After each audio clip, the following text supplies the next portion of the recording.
Hi and hello dear Cancer! Welcome new subscribers. My name is Yan. Returning is Tambayers. Thank you sa inyong walang sawang love and support for me. At kung di nyo pa alam, may pa po tayo other channel. Link down below sa ating description box. So if interesado, i-click lamang yung link dyan para mapunta kayo doon araw-araw. Nag-upload din tayo ng collective readings for all signs there. At syempre, lahat ng gender dito sa babae, lalaki, LGBT, lahat po ay welcome. Pwede rin pong i-switch ang mga roles dahil possible magkapalit-palit kasi general reading ito. And at the end of the day, lahat ay may free will na free mong gamitin anytime, anywhere. So, ang gagawin natin, no, Cancer, ay titingnan ng inyong December 2025 readings, no? So, cross-watchers ni Cancer, welcome ka rin. May Cancerian placements sa natal/birth chart, welcome din kayo. So, let's go ahead and check this mga messages para sa December 2025 mo, Cancer. Archangel Michael together with the angel guides, maraming salamat sa palagiang presence ninyo sa reading for Cancer. Can we get messages for their December 2025, please? Mga mensahe for Cancer, please. Cancer's December 2025 messages. Cancer.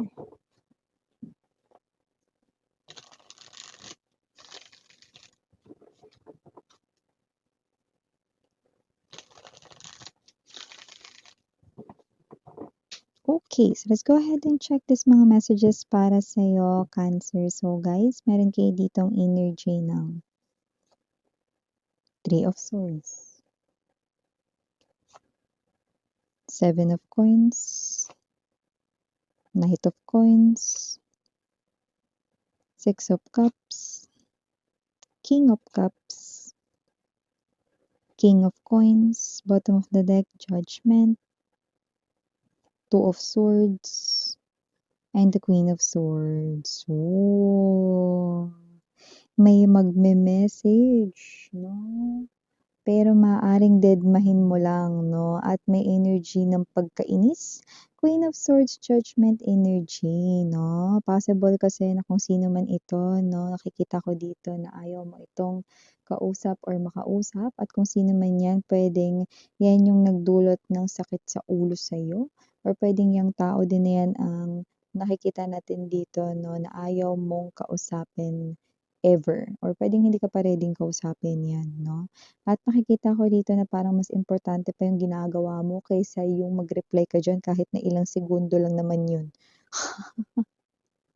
So with the Judgment card energy, it could be your ex na mag-message na yan.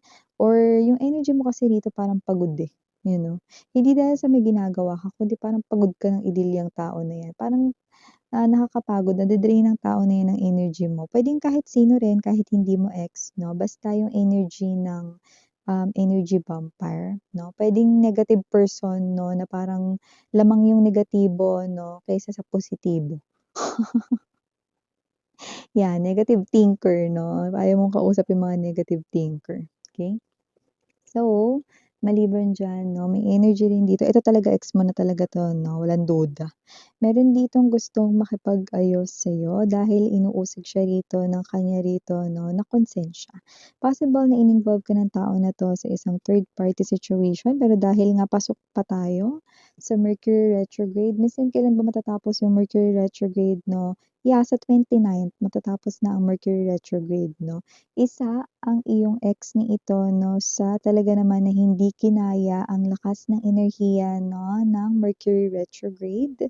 At isa siya sa apektado sa inyo rito na pagkawala, no. Nakita natin dito that with the Six of Cups energy, no, nagbabalik ang mga old moments, old memories sa kanyang isipan, bagay na hindi lang yun na nagbabalik, pati ang pag-ibig niya rin sa'yo. Yes, parang love spell pala yun, Miss Yan. Yes, no, kung paano nyo ito ika-categorize, no. Pero kung sino man ito, no, yeah, this person here gusto niya magbalik dito sa inyong life, pero parang may energy siyang wala siyang napatunayan or wala pa siyang napapatunayan, kaya doble ang kanyang hiya, no, kaya hindi makalapit sa'yo. Okay? Possible na susubukan or i-attempt niya rito or ita-try na mag-message sa'yo pero buburahin lang din niya yun. Okay? Kung magme-message lang rin naman, no, ang magiging basehan dito or bagay na gusto niyang itawid, possible na hindi pa yan December magagawa. Pero December 'no, nakakaloka. Gulong-gulo at mas gulong-gulo pa ang isip niya rito 'no. Yung pagme-message puwede yan mangyari baka mga bandang, going February 2026 na, okey? Kasi parang hindi niya rito maayos yung kaguluhan ng sarili niyang isipan, eh, okey? So, may energy rin dito ha, na posibleng may makilala kayo, okey, sa December. Pero doble ingat dahil nakita ko na puwedeng 'yan ay pamilyado na, baka kasal na rin 'yan 'no, or kung sino man 'yan 'no, medyo sweet talker siya pero 'wag kang papadali. Pamilyado na 'yan. Tignan mo, pansinin mo ang kanya ritong kamay, meron siyang suot na ring. So, kung sino man 'tong energy na 'to, puwedeng 'yan ay kasal na, puwedeng may pamilya na, may mga anak na rin 'yan, or siya ay committed sa iba. Yung iba hindi naman kasal pero may ibang tao rito sa buhay niya, okey? So, puwedeng gawin ka lang niya na mistress or kabit, 'yan 'no. Pero for some reason gusto ko rin maging honest 'no. Nakikita ko rito na yung magiging love niya para sa'yo ay totoo naman, yun nga lang, parang may nauna na iba. Alam mo naalala ko yung kanta na parang bakit ngayon ka lang 'no, bakit ngayon ka lang, bakit ngayon kung kailan ang aking puso'y meron ng laman, yun 'no. So, puwedeng, itong person na 'to 'no is puwedeng kasal na siya or nasa piling na siya ngayon ng iba 'no, pero ngayon ka lang niya nakilala, okey? So, malakas ang energy na hindi mo pa yan nami-meet 'no, pero pinakikita na dito na posibleng makilala mo yan ngayong December 'no. At yes 'no, yang tao na yan ililihim niya sa'yo na meron siyang iba. Okey. So, maliban diyan possible na may pag-investan ka rito ng pera, puwedeng ikaw rito ay mahikayat ng isa rito sa mga close friend mo, pero go lang daw. Kasi with the Seven of Pentacles energy, Knight of Pentacles, tutubo talaga ang pera mo 'no. May aanihin ka talaga rito sa takdang panahon, you know. Ang magandang opportunity na 'to ay bubungad at maririnig mo 'no, walang iba kundi mula sa'yo rito isa sa mga closest friend 'no, Cancer, yun ang nakikita natin dito, okey? Ngayong December 'yan 'no, sasabihin niya sa iyo 'no, like literal na magka-count ka talaga ng money, you know. Alam mo sa dami ng binibilang 'no, ang pera talaga ang masarap bilangin 'no. So, nakita rin ako dito na because of that 'no, financial freedom ang nakikita ko rin para sa'yo, Cancer. So, maliban diyan maaaring may mangyari rin ditong maganda sa'yo ritong work 'no, lalo na ngayong December. Hindi ko alam, hindi ko naman nakikita rito na as in jo-join ka sa mga contest at lahat ng mga games sasalihan mo. Para makakuha or makalikom rito ng cash prize 'no. Pero mukhang meron ditong padagdag bonus 'no, ang company pinagtatrabahuhan mo kasi meron ditong surprise na related sa money or cash 'no, ano man yung pinagkakakitaan mo. Ay bongga yan 'no. So maliban diyan 'no guys, na meron din akong nakikita dito para sa'yo, Cancer 'no, na posibleng meron ditong someone 'no, na puwedeng medyo strict siya, pero para rin naman yun sa kabutihan mo. So, puwedeng ito ay parent din 'no, this could be your mom or this could be your dad or someone here 'no, na puwedeng lolo't lola, guardianin niyo. So, parang magiging strict itong person na 'to kasi para rin naman sa inyo 'no. If for some reason nakakuha ko ng body build, yung iba puwedeng malaman sila or yung iba chubby 'no. So, just take how this resonates. May parent figure here 'no.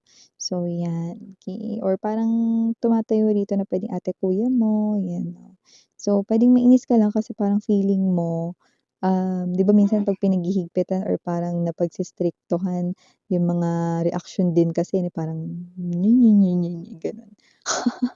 Puwedeng maging gano'n kayo 'no, ng slight 'no, pero at the end of the day maiintindihan mo na kasi concern lang sila. So kung ano man yun, it could be anything, pero maaaring ma-feel mo kasi na parang pag-iistriktuhan ka, okey?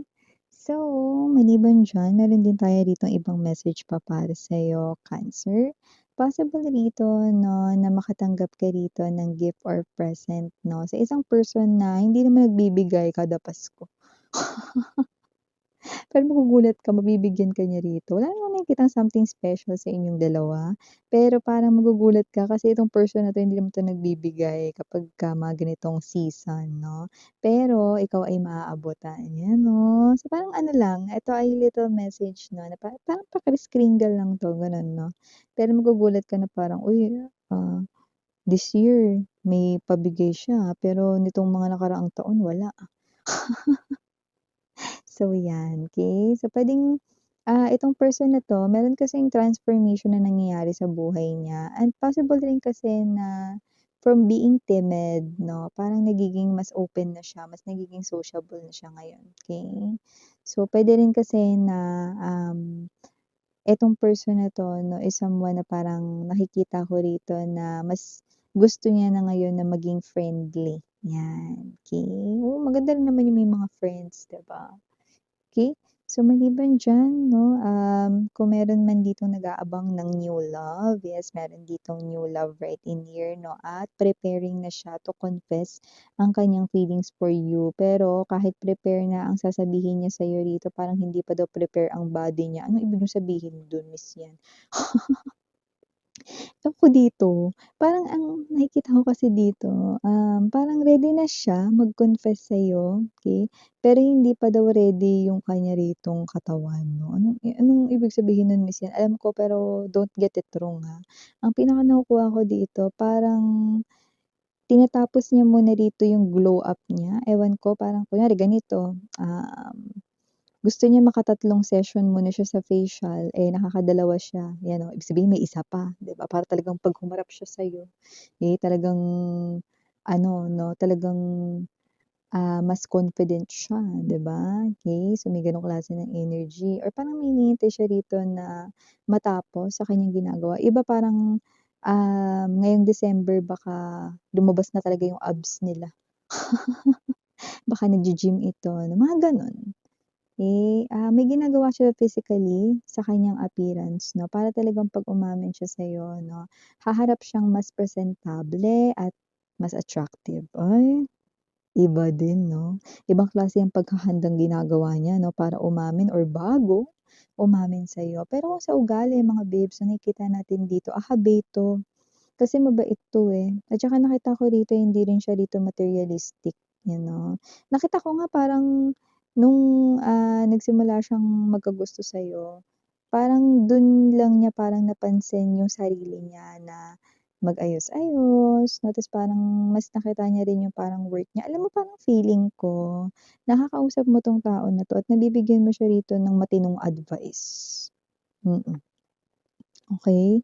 So, may gano'n tayong nakukuhang hint or clue para sa'yo, Cancer 'no. And siyempre meron din dito, na posibleng meron akong nakikita rito na baka may, makatampuhan ka dahil magiging straightforward ka sa sasabihin mo. Pero para sa'kin okey lang 'yun. May mga tao lang kasi talaga na parang 'di ba, kapagka sinasabi mo 'yung totoo sa kanila siyempre truth hurts. Alam nilang totoo yun kaya masakit, sa kanila, Pero at least nagpakatotoo ka lang 'no, tsaka ayaw mo lang rin siguro i-tolerate kung may mali man silang ginagawa dito because you want them to change, sa better version ng self nila. So, puwedeng may nasita ka or puwedeng meron ka ritong alam mo na 'no, ini-straightforward 'no, para talagang ma-gets niya pero dahil nga totoo yun, masakit sa kanya. So, parang gano'n, 'di ba, tinamaan siya 'no or tatamaan siya rito 'no, so maaaring makatampuhan mo 'to. Pero huwag kang mag-alala kasi kung sino man 'yang tao na 'yan, okey, 'pag nag-mature 'yan makakapag-isip-isip 'yan na, "Ay tama pala si Cancer, ganito, ganyan." 'Yan 'no. Pero yung iba, hindi na kailangan mag-mature, alam nila na, "Ay totoo yung sinabi ni Cancer pero masakit, May gano'ng klase ng energy. So yeah, ito yung mga messages right here for you, Cancer, sa iyong December 2025. Maraming salamat sa oras mo. And again, I'm Yuriana Oni, sarang Hey, Love and Light. Annyeong.